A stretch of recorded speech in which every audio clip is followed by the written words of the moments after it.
Olá! Se você chegou até esse vídeo, é porque muito provavelmente você já deve ter escutado a expressão marxismo cultural.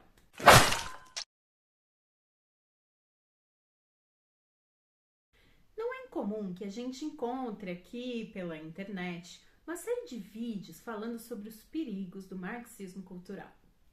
Mas afinal de contas, quem foi esse tal Antônio Gramsci e por que ele inventou, se é que inventou mesmo, o tal marxismo cultural?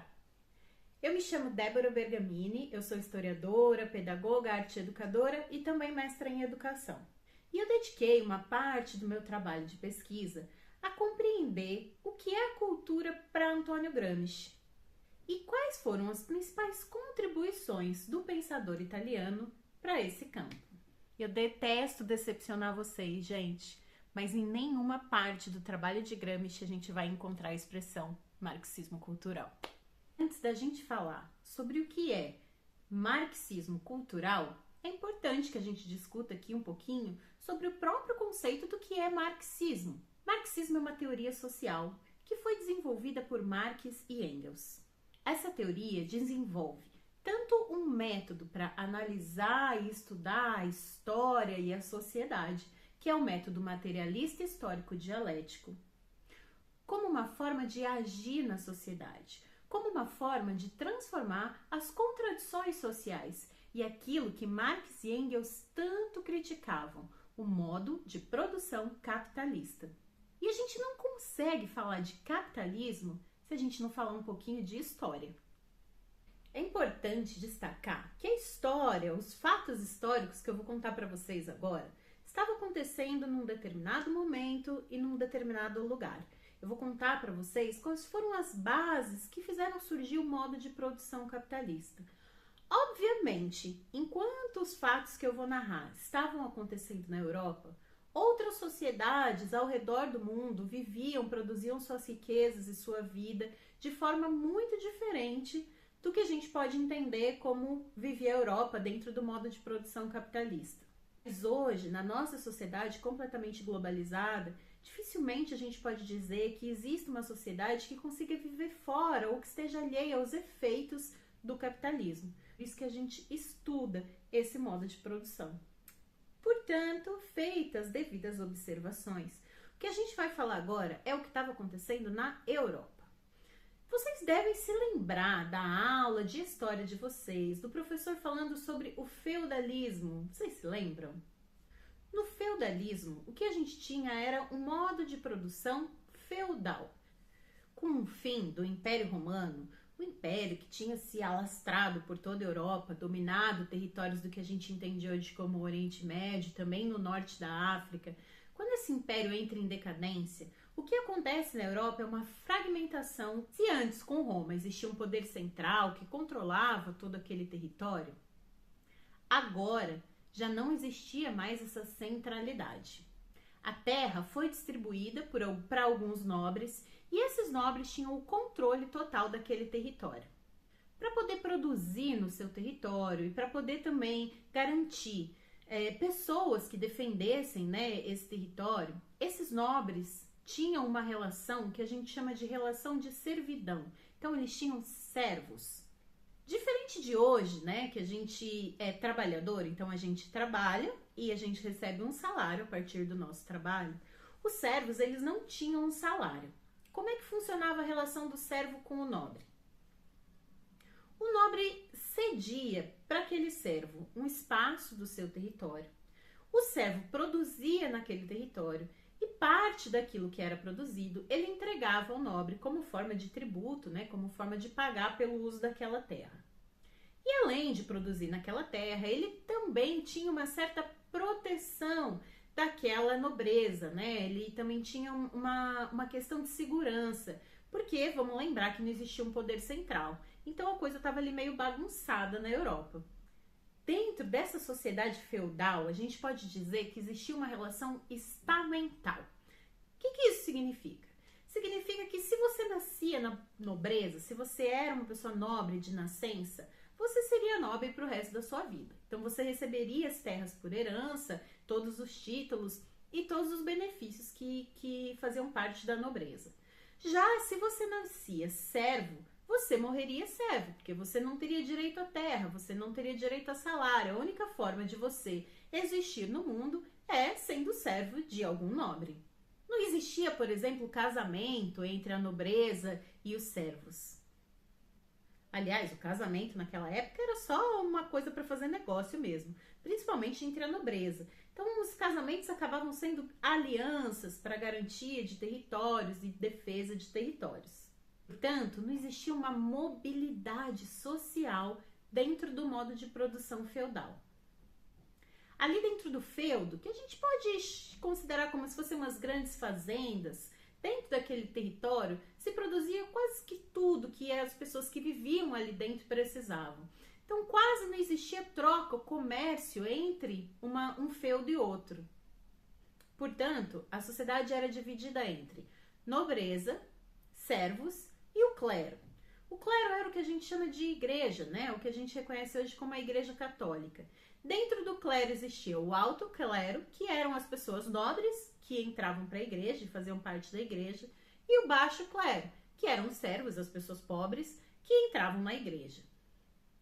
Aliás, a igreja tinha um poder enorme sobre a sociedade durante o período medieval.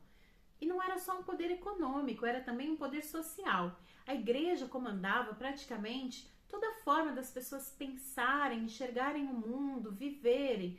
Por exemplo, durante o período medieval, as pessoas acreditavam na Bíblia realmente como um documento de orientação para a própria existência. Para elas, o Apocalipse, por exemplo, era uma coisa muito próxima, que ia acontecer amanhã. Toda a arte quase do período medieval, estou falando da Europa, tá? Da Europa ocidental. A arte produzida era uma arte sacra, né? Os escritos, tudo que era escrito dentro da igreja. Os escribas, quem tinha o domínio da linguagem escrita, estava dentro da igreja. Então a igreja tinha ali um domínio sobre a existência, sobre a produção artística e científica do período. Então, desde a queda do Império Romano, mais ou menos ali em 300 depois de Cristo, até mais ou menos o ano 1500, a Europa viveu esse período medieval, esse período dominado pelo modo de produção feudal, mas nenhum modo de produção é eterno. E ali em meados de 1400, 1500, algumas transformações começaram a acontecer, transformações que levaram ao fim do modo de produção feudal. O iluminismo, que é essa forma de pensar que surge, né, essa filosofia que surge fortemente na França ali ao longo do século XVII, se caracterizou como um movimento anti-feudal. Embora várias mudanças tenham acontecido, entre o século XIII, ali, quando começa a surgir as bases para o fim do período feudal, e o século XVII, o começo do iluminismo, embora a sociedade tenha se transformado bastante, boa parte da Europa ainda vivia dentro de uma relação feudal. Ainda era possível perceber um forte domínio da Igreja Católica, principalmente na área da educação, com o monopólio das escolas e das universidades. E nessa época também, os nobres não pagavam impostos. Só quem pagava imposto ainda eram os servos e os burgueses. Vocês imaginam que os burgueses não ficavam muito felizes com essa situação. Além de não pagar imposto, a nobreza vivia geralmente uma vida de muito luxo e muita pompa, com os impostos que eram pagos pelo resto da sociedade. Nesse período também, a gente tem uma característica, nesse período também a gente tem o mercantilismo, que foi a ideia basicamente do avanço, né, do território e do acúmulo de capital. Entendendo esse acúmulo de capital como um acúmulo de metais preciosos. A gente pode usar Portugal como exemplo, né? Que chegou aqui no Brasil em 1500 e que quando chega aqui no Brasil, a primeira coisa que procura é o ouro. A mesma coisa com a América Espanhola. Quando os espanhóis chegam na América Central e descobrem o ouro, isso vai levar a um movimento fortíssimo, né? De exploração do território americano em busca de levar esse ouro para a Europa para acumular essa riqueza no território europeu. E mesmo não tendo encontrado ouro aqui, assim que chegaram, os portugueses estavam navegando o mundo em busca de rotas de comércio. Então, o comércio também era uma forma de acumular riquezas.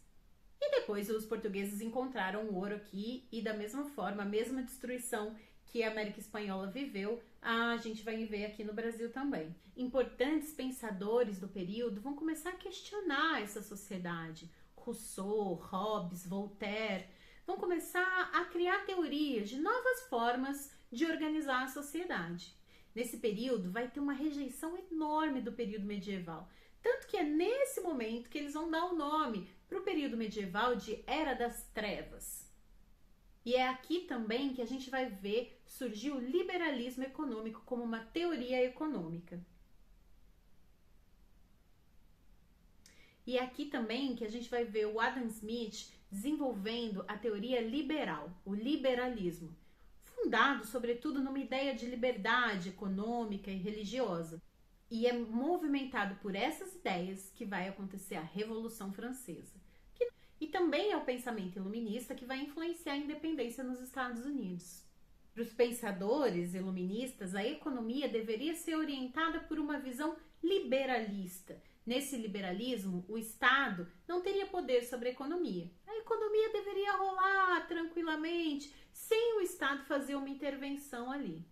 E olha só que interessante, que nesse momento surgiu até uma coisa chamada despotismo esclarecido.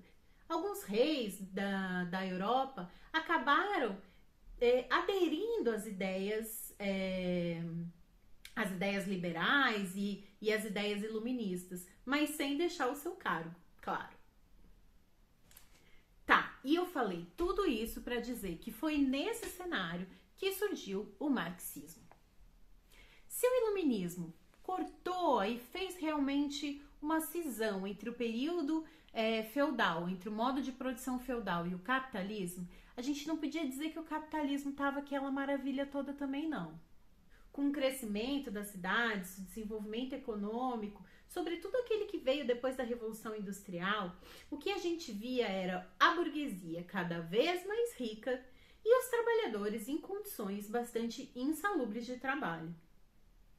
Nesse período não existiam as leis trabalhistas, então as pessoas trabalhavam 14, 20 horas, crianças trabalhavam. E as condições de vida da classe trabalhadora eram condições bastante degradantes. Foi observando tudo isso e, sobretudo, uma massa empobrecida que vivia ali nas cidades, que Marx e Engels acabaram desenvolvendo a sua teoria marxista. Marx e Engels vão se inspirar tanto na filosofia quanto na teoria política, como na sociologia, para desenvolver essa teoria. O materialismo histórico dialético, um método desenvolvido por Marx e Engels, teve ali na sua base, na sua fonte, tanto a filosofia quanto a teoria econômica dessa época que estava rolando aí. Então, por exemplo, eles estudaram a filosofia clássica alemã, sobretudo um filósofo alemão chamado Hegel, que desenvolveu a ideia de dialética. Para Hegel, dentro de cada coisa existia também a sua contradição.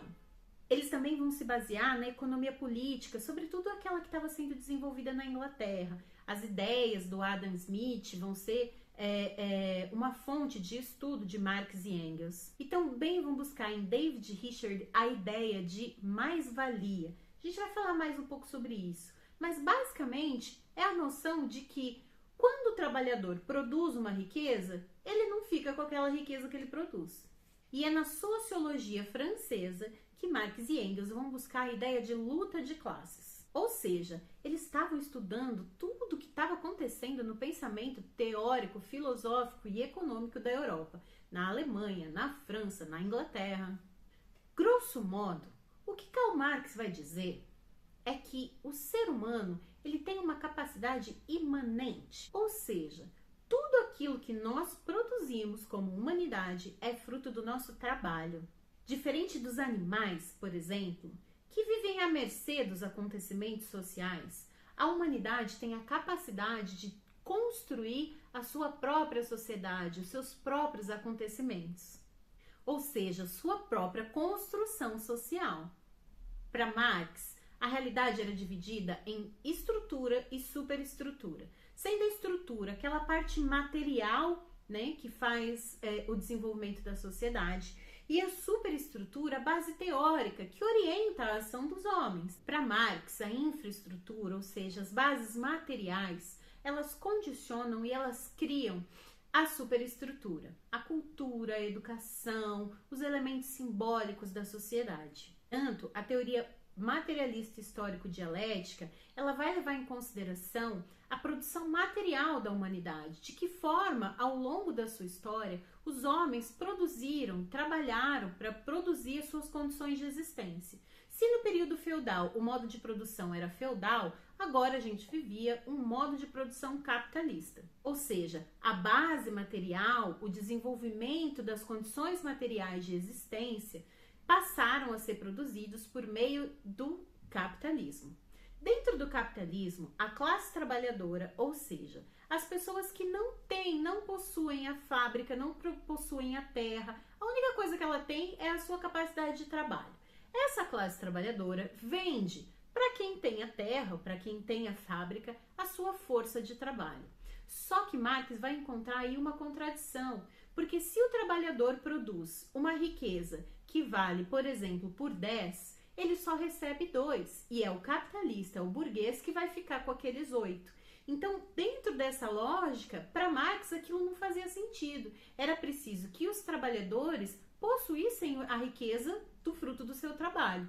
Para a gente construir uma sociedade mais justa, de acordo com Marx e Engels, de acordo com a teoria marxista, é preciso que a riqueza produzida pelo conjunto dos homens seja distribuída por esses homens e mulheres, é claro, né? Seja distribuída igualmente pela humanidade. Não é justo que uma pessoa detenha um meio de produção, ou seja dona da fábrica ou dona da terra, enquanto as outras precisam vender e serem exploradas na sua força de trabalho para garantir que o dono da terra e o dono da fábrica fique cada vez mais rico. Essa teoria marxista ela vai orientar uma série de revoluções que vão acontecer na Europa e em outros lugares do mundo também. Dentro da teoria marxista, o fortalecimento do Estado garantiria a distribuição igualitária das riquezas. Então, ao contrário do que defendem os liberais, enquanto os liberais defendem que o Estado não deve interferir em nada na economia, quem deve fazer todo o controle da economia, quem deve organizar a economia é a própria produção. Então, é a fábrica que decide quanto que ela cobra, quanto que ela paga de salário. A teoria marxista se opunha a isso e criava a ideia de um Estado forte, né? Esse Estado forte regulamentaria a produção, os valores, a distribuição da riqueza, para garantir uma sociedade mais igualitária.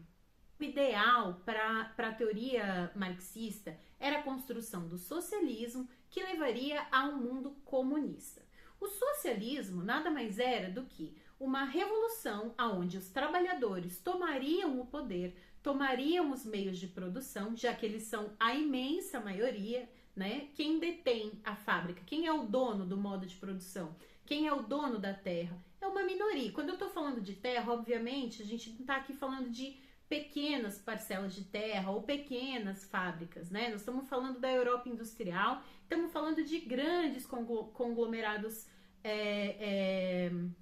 industriais do período, e a gente pode entender isso hoje também, né? Quem são os burgueses? É a pessoa que tem um sítiozinho? Claro que não, né? Os burgueses são pessoas que detêm há séculos a propriedade de áreas imensas de terra. Os burgueses são pessoas que controlam grandes conglomerados industriais. Então, a gente não está falando de pequenos empresários, está falando de burguês. Dentro da ideia e da lógica socialista, a classe trabalhadora, ou seja, aqueles que não são burgueses, né, que não estão naquele 0,01% que detém a maior parte da riqueza. Essa parte da população toma o poder, controla o Estado e distribui igualmente as riquezas. Entre as inúmeras revoluções que foram mobilizadas a partir da teoria marxista, a gente pode destacar a Revolução Russa, que aconteceu em 1917. Tá, tô falando, mas e o marxismo cultural? Bom, é aqui nessa parte da história que a gente tá, aqui no começo do século XX, onde diversas revoluções começam a acontecer em vários lugares do mundo, mobilizadas pela ideia, pelos ideais socialistas, pela teoria marxista, e é nesse contexto e nesse cenário que surge então o nosso tema desse vídeo, que é Antônio Gramsci. Antônio Gramsci foi um pensador italiano, ele nasceu na Sardenha, na ilha da Sardenha, não na parte continental da Itália, e ele foi, ao longo de toda a vida dele, ele se dedicou a estudar e a aprimorar as ideias marxistas e, sobretudo, a orientar, a fortalecer os movimentos revolucionários que estavam acontecendo na época.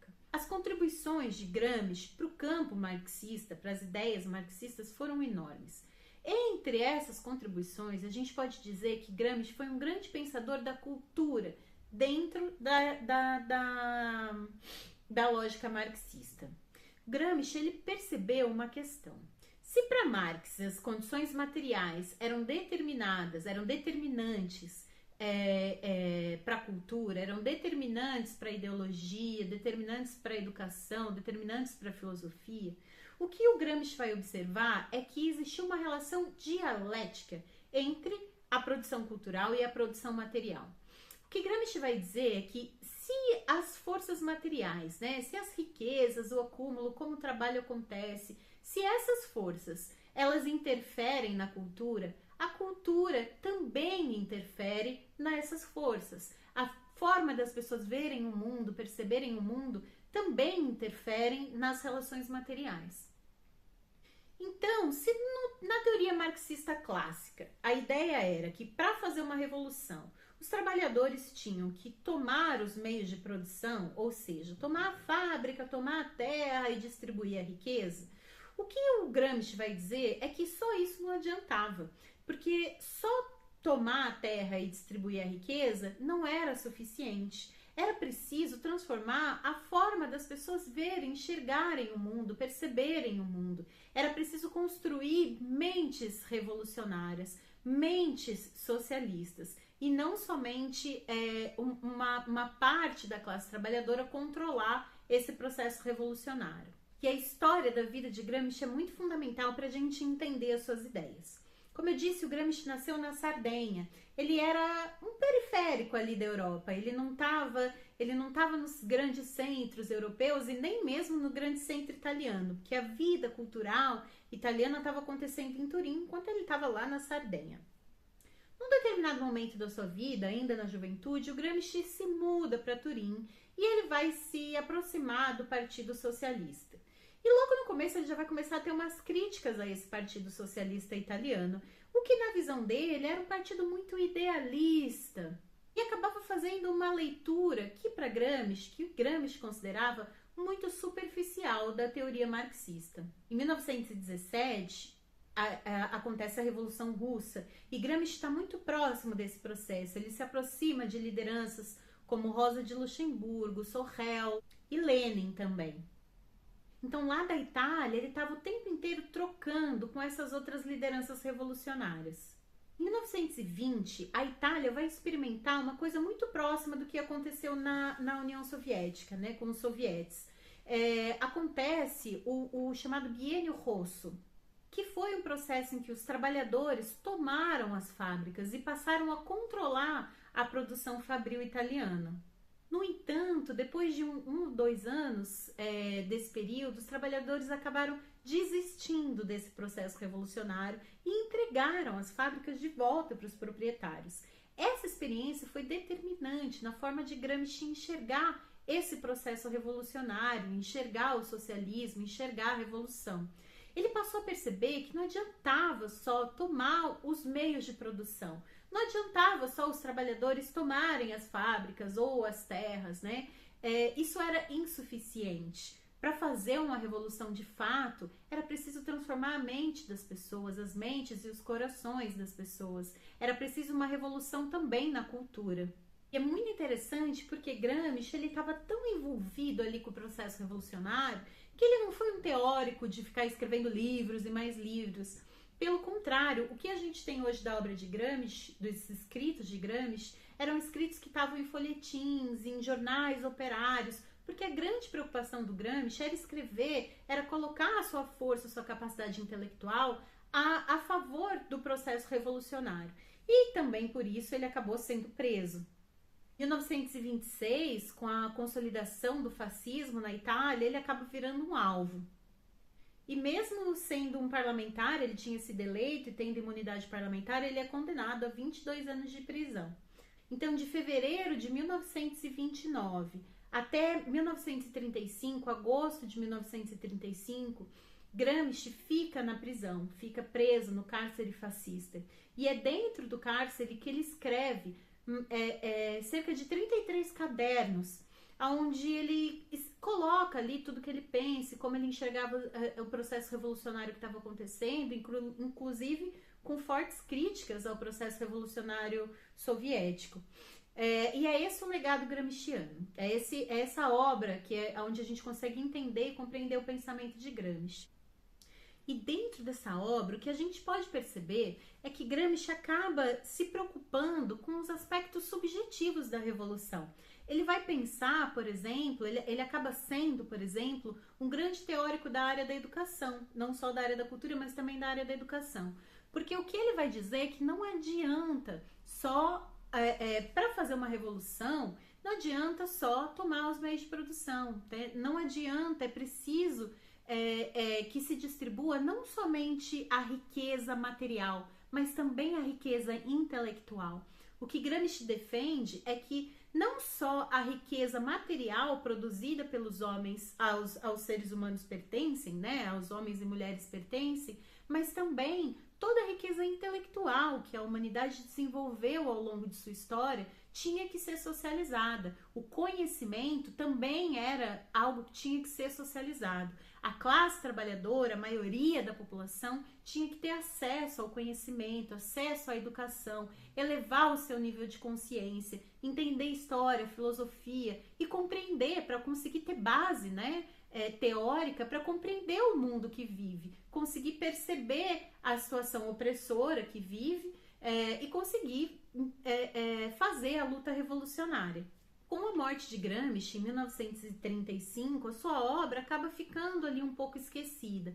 E ela vai ser recuperada já quase na segunda metade do século por um movimento muito forte, que foi a Escola de Frankfurt, que vai se inspirar, muitos pensadores da Escola de Frankfurt vão se inspirar no legado gramsciano e nas ideias gramscianas, e ele vai ser uma grande inspiração para os estudos culturais, para a ideia, para o estudo da cultura, né? Então, o que a gente vê chamado hoje de marxismo cultural, que nas redes, sobretudo por pessoas que não estudaram Gramsci nem o seu legado, é a ideia de que Gramsci queria fazer uma lavagem cerebral nas pessoas, né? Que Gramsci defende uma lavagem cerebral nas pessoas. E que, na verdade, essa ideia ela é o contrário daquilo que Gramsci defendia. O que Gramsci defendia era que as pessoas tivessem acesso ao conhecimento, que as pessoas pudessem ter acesso à história, à filosofia, à arte, para que, munidas de conhecimento, elas tivessem capacidade crítica de enxergar a sua realidade. Tanto, quando a gente fala em marxismo cultural, é importante que a gente entenda que a gente está falando de algo que não existe, pelo menos não dentro da própria teoria marxista.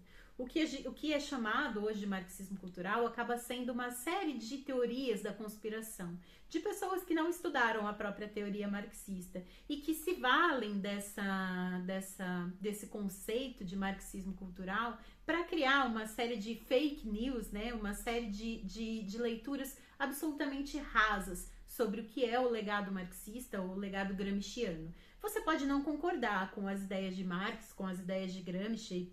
Dentro de uma sociedade democrática, você tem o direito de não concordar. Mas para que você critique algo, é preciso que você entenda. Inclusive, era isso que o próprio Gramsci defendia, que as pessoas estudassem e entendessem, até mesmo para poder construir a crítica.